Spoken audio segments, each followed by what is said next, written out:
বন্ধুরা দেখেন আমি বোম্বাইয়ে ট্রেন স্টেশনে এলাম।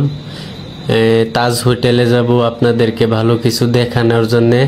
তো এই ট্রেন স্টেশন থেকে আরেক ট্রেনে যেতে হবে, সেটা হলো মেট্রো ট্রেন। এই যে মেট্রো ট্রেনে উঠে পড়লাম। তো মেট্রো ট্রেনের ভিতরটা আপনারা দেখেন কীরকম। এই যে খুবই ভালো লাগছে, খুবই স্পিড চলে। আর এখন মারুতি কারে উঠলাম, যাব আমরা গেট অফ ইন্ডিয়া। তো চলেন দেখি কত দূর। তো অলরেডি এসে গেছি। এই যে দেখেন গেট অফ ইন্ডিয়া যাইতাছি হেঁটে হেঁটে। তো তাজ হোটেলটা আর গেট অফ ইন্ডিয়াটা আপনাদেরকে আমি দেখাচ্ছি বুকলেট থেকে। দেখি এই যে গেট অফ ইন্ডিয়াটা দেখেন, খুবই ভালো লাগছে গেট অফ ইন্ডিয়াটা।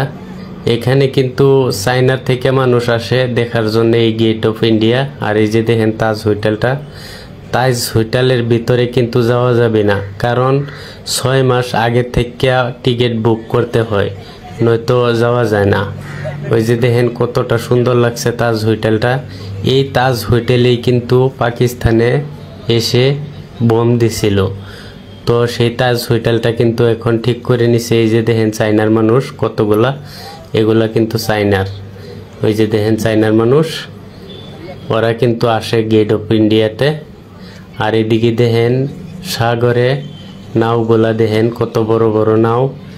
এই নাও দিয়া বর্ডারে যাওয়া যায়। বর্ডার দেখতে অনেক লোক যাচ্ছে বর্ডার দেখার জন্যে। তো আমরা যাব না, আমরা যাই কি করব বর্ডারে সাগরের মাঝে, তার এই জন্য যাই নাই। তো এই যে দেখেন নাওগুলা কত সুন্দর লাগছে। ভাই আপনাদের জন্য আমি অনেক দূরে দূরে গিয়া ভিডিও বানাবো আর আপলোড দিব। তো আপনারা একটু সাপোর্ট করেন। ভিডিওটা যদি ভালো লাগে তাহলে সাবস্ক্রাইব ফলো অবশ্যই করে দিবেন।